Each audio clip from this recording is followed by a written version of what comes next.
今アメリカ東部時間の6時半ぐらいです。もうあれですね、5時半とか6時になっちゃうとナイアガラの観光スポット自体はもう閉じちゃうみたいです。もちろんレストランとかいっぱいやってますけれども、もう全部閉じちゃったので、今帰ってます。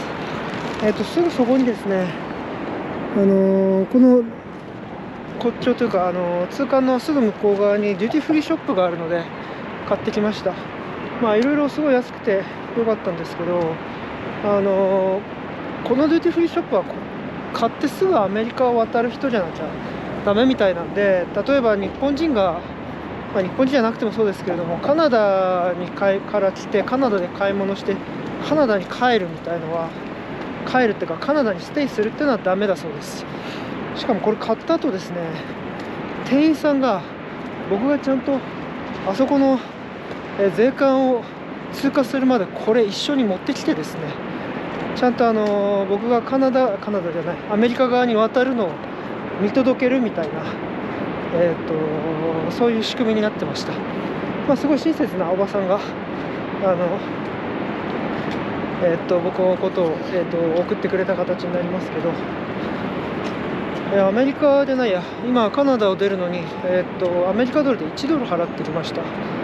クォーターコインを4枚入れて、なんか駅の改札みたいにガチャって出てきた感じです。やっぱりなんか出入国がこうやってほぼほぼ地続きだとなんかすごい簡単なんですね。ちょっと思いもよりませんでした。いや、しかし帰ってくるときに晴れてよかったです。すごい綺麗ですね、ナイアガラの滝。さっきは向こう側に見えるカナダ滝の方にですね、虹がかかっていて、多くの観光客が写真を撮っていました。僕も写真を撮りましたけれども、本当に綺麗で良かったです。6時半なのにまだ明るいんですね。まだまだしばらく明るい、日差しがなんかそのまま明るいままでいそうな、そんな天気というか太陽の照り具合です。また全く気づかないうちに国境を渡ってしまいました。さて、いやー、素晴らしかったですね。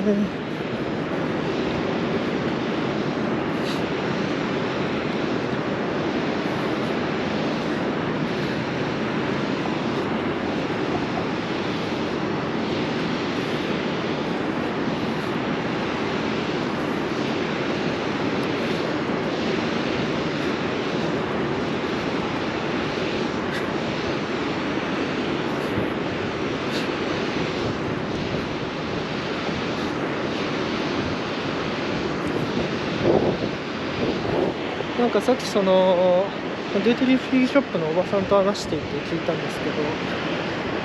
けど、ナイアガラの周辺にはこうやって国境を渡れる橋が4本かかっているそうです。でもここが一番観光客が通る橋だそうでして、このレインボーブリッジがですね、他の橋はどっちかというとビジネス目的みたいです。そういうこともあってこの、レインボーブリッジ自体はビジネスユースの、往来を禁止しているそうでして、だから要はつまりトラックであるとかそういった輸送貨物車とかはこの、橋を通らないようにしているそうですね。だから本当観光客がメインの橋、観光客っていうのは自分みたいな観光客もそうですけど、アメリカから普通にバッファローから買い物に来るとかそういう人たちまで含んで、非ビジネスユースの方たちはこの、レインボーブリッジを渡るそうです。でももうほとんどいないですね。でもこれからアメリカに向かう人たちもいますね。まあ今平日なので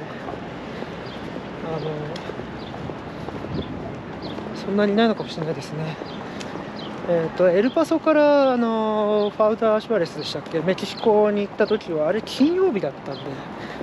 やっぱり人が多かったなというイメージがあります。あとあれだ、メキシコでとても大事な聖金曜日という祝日の日だったんで、なおさらメキシコに渡る人も多かったんじゃないかなという感じです。あれこれさっき来たところだな。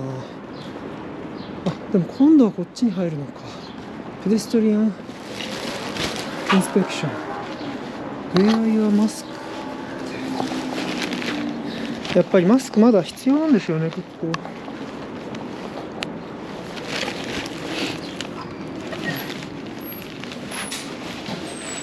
いや、あっという間に通り抜けられました。往復にたったの1米ドルしか払ってないし、なんならパスポートにスタンプを押すこともないみたいな。やっぱなんか国境のあり方をちょっと今回のアメリカ一周では考えさせられましたね。いやー、ちなみにシウダ・フアレス、メキシコのシウダ・フアレスからエルパソに戻った時は、なんで日本人がこんなとこ来てるんだってすごいいろいろと、係の人に、国境警備隊みたいな人たちに聞かれたんですけど、今回は全然そんなことはなくですね、もう単純にどっから来たんだって言われて、日本から来た、いやアメリカを旅してるんだって言ったら、ああそうかね、すぐ通してくれました。やっぱメキシコの危険な街からアメリカに入ってくるのと、有数の観光地である、このナイアガラからアメリカに入ってくるのじゃ全然扱いが違うんですね。まあ確かにナイアガラでは麻薬作って持ってくるなんてことないでしょうから、そんなもんなんでしょうけど、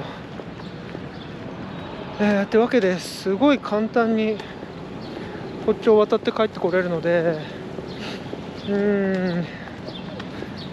ーヨークとかまで来たら、せっかくだからナイアガラまで足運んでみるのもすごいいいんじゃないかなと思いました。これからハイアットプレイスに戻って荷物を取って、次のバッファローのアムトラックの駅の近くに取ってあるヒルトンのガーデンインまで行きたいと思います。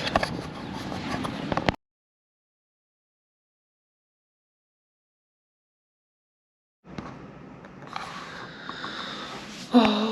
ッファローのホテルに着きました。ヒルトンガーデンインじゃなくてコートヤードバーマリオットでしたね。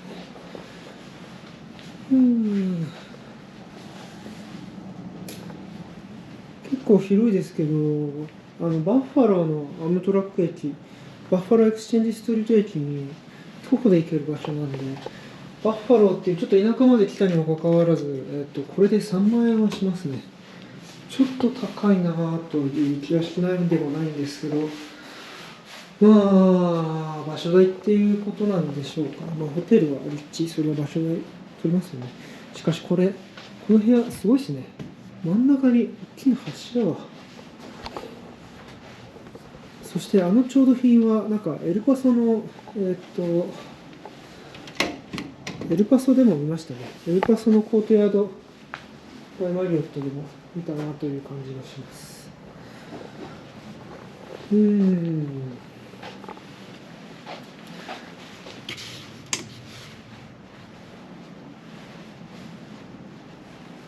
場所柄仕方ないですね、高いのは。でもまあ快適に過ごせそうな感じがしてよかったです。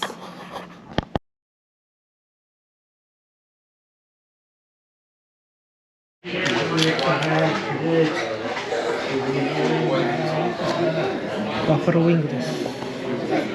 バッファローに来たからね、これを食わなきゃと思ったんですよね。いやー、大好きなんですよ、バッファロー。いただきます。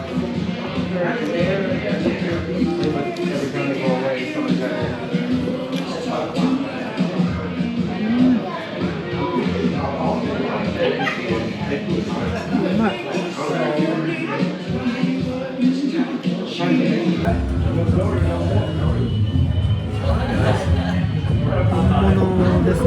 ファローで食べるバッファローウィング。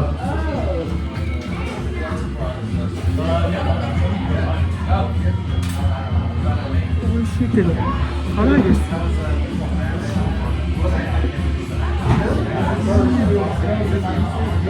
マイルド、レギュラー、てかミディアム、マイルド、ミディアム、ホットってあったんで、真ん中も食べてるんですけど、ミディアム食べてるんですけど、辛い。チリソースが本当に辛いですね。日本のやつじゃなくて、本格的な辛いやつです。うまいね。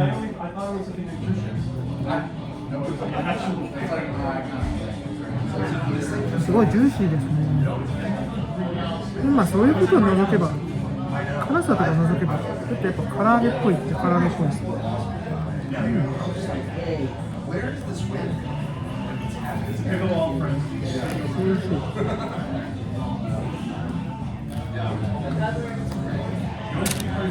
バッファローでバッファローウィング食う。ちょ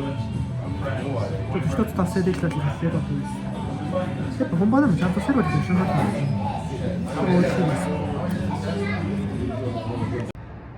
9時ぐらいになって、今9時13分ですけど、ようやく暗くなりました。バッファローって夜の8時とかでも明るいんですね。すごい驚きました。ちなみにこのお店に入って先ほどバッファローウィング、食べてました。はい、というわけで明日は、これからシカゴに、向かいます。というわけで24日目はこれにて終了ということにしたいと思います。ありがとうございました。